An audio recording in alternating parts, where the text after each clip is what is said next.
What's good, TMG Family? It's your boy L. I'm back with another reaction video, man. And welcome back to Comedy Hour, man. If you here, I know why you here, man. And I got you. Your boy L got you. Trust me. I'm here so you can leave all the other BS behind, man. Everything you worried about, them bills or whatever you stressing out, we leaving that behind. We come in here to kick it, have fun, have some laughs, laugh till we cry, all that good stuff. And you guys have suggested George Carlin. Now, me personally, I've heard of him, but I've never listened to any of George Carlin's material. So this is George Carlin Euphemisms. Let's get into it, man. Make sure y'all spam up Comedy Hour in the comment section, man. Make sure y'all do that. Here we go. It's worse with every generation. For some reason, it just keeps getting worse. I'll give you an example of that. There's a condition in combat. Most people know about it. It's when a fighting person's nervous system has been stressed to its absolute peak and maximum, can't take any more input. The nervous system has either snapped or is about to snap.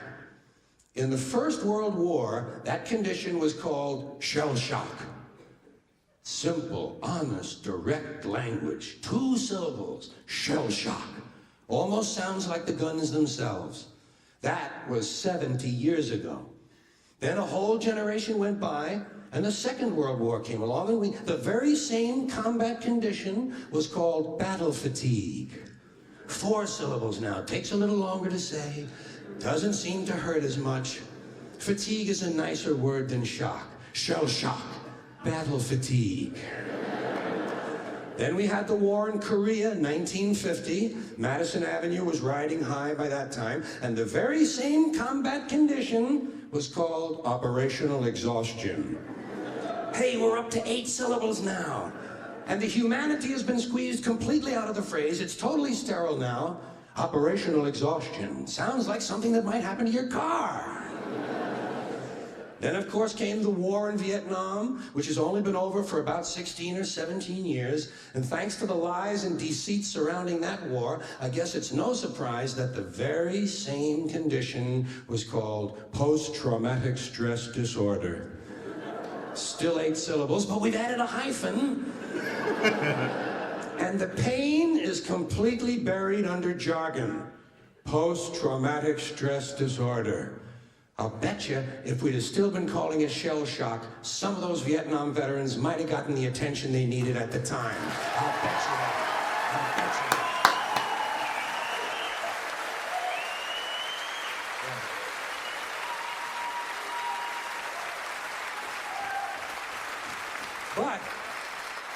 But it didn't happen. And one of the reasons is because we were using that soft language. That language that takes the life out of life. And it is a function of time. It does keep getting worse. Give you another example. Sometime during my life, toilet paper became bathroom tissue. I wasn't notified of this. No one asked me if I agreed with it. It just happened. Toilet paper became bathroom tissue. Sneakers became running shoes. False teeth became dental appliances. Medicine became medication. Information became directory assistance. The dump became the landfill. Car crashes became automobile accidents. Partly cloudy became partly sunny. Motels became motor lodges. House trailers became mobile homes. Used cars became previously owned transportation. Room service became guest room dining. And constipation became occasional irregularity. When I was a little kid, if I got sick, they wanted me to go to the hospital and see the doctor. Now they want me to go to a health maintenance organization or a wellness center to consult a healthcare delivery professional. Poor people used to live in slums. Now the economically disadvantaged occupy substandard housing in the inner cities. And they're broke. They're broke. They don't have a negative cash flow position. They're fucking broke. Because a lot of them were fired. You know, fired. Management wanted to curtail redundancies in the human resources area. So many people are no longer viable members of the workforce. Smug, greedy, well-fed white people have invented a language to conceal their sins. It's as simple as that. The CIA doesn't kill anybody anymore. They neutralize people. Or they depopulate the area.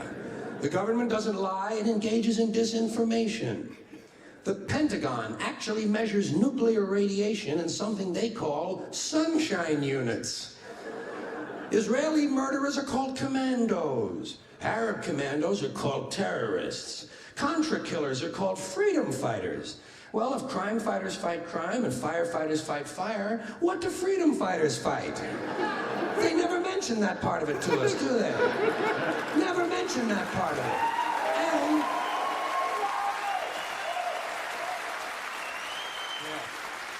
And some of this stuff is just silly. We all know that. Like on the airlines, they say they want a pre-board. Well, what the hell is pre-board? What does that mean? To get on before you get on? They say they're going to pre-board those passengers in need of special assistance. Cripples!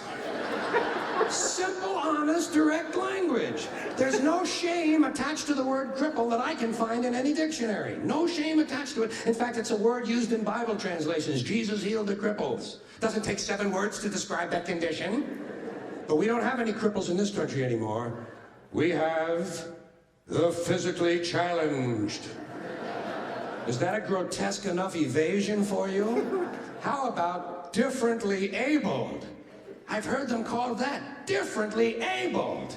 You can't even call these people handicapped anymore. They'll say, we're not handicapped, we're handy-capable. These poor people have been bullshitted by the system into believing that if you change the name of the condition, somehow you'll change the condition. Well, hey, cousin, doesn't happen. Doesn't happen. We have no more deaf people in this country, hearing impaired. No one's blind anymore, partially sighted or visually impaired. We have no more stupid people. Everybody has a learning disorder. Or he's minimally exceptional. How would you like to be told that about your child? He's minimally exceptional. Oh, thank God for that. Psychologists actually have started calling ugly people those with severe appearance deficits. It's getting so bad that any day now I expect to hear a rape victim referred to as an unwilling sperm recipient.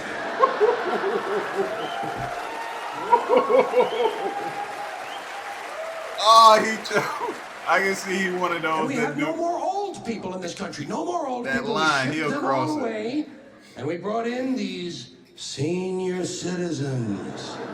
Isn't that a typically American 20th century phrase? Bloodless, lifeless. No pulse in one of them.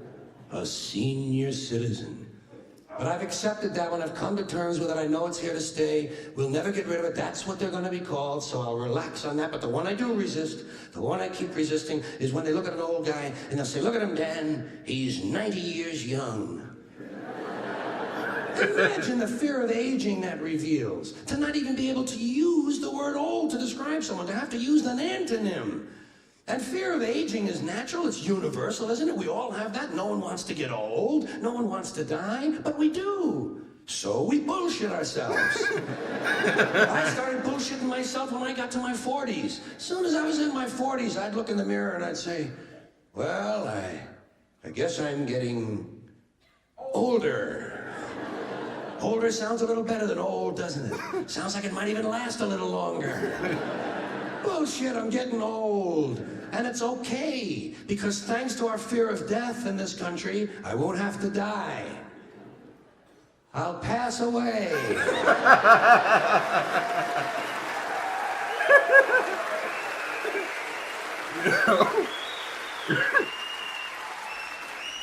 Or I'll expire like a magazine subscription. If it happens in the hospital, they'll call it a terminal episode. The insurance company will refer to it as negative patient care outcome. And if it's the result of malpractice, they'll say it was a therapeutic misadventure. I'm telling you, some of this language makes me want to vomit. Well, maybe not vomit. Makes me want to engage in an involuntary personal protein spill. Yo, Yo, I definitely like him, man. Listen, you can tell he cut from that cloth where they say, a lot of comics, if you think about it, comedians, man, they're intelligent because they pay attention to everything. So he just lets you know right there how intelligent he is, and he puts the comic twist on it as well. But he kicking some knowledge to you at the same time, man. I definitely find him super, super dope, super funny as well. That thing he said about the rape victims, oh my God. Oh man, definitely got to throw George Carlin into the rotation, man. Y'all spam up in the comment section what y'all think, and if we should keep going with some more George Carlin, man. I'm pretty sure he got plenty more to offer.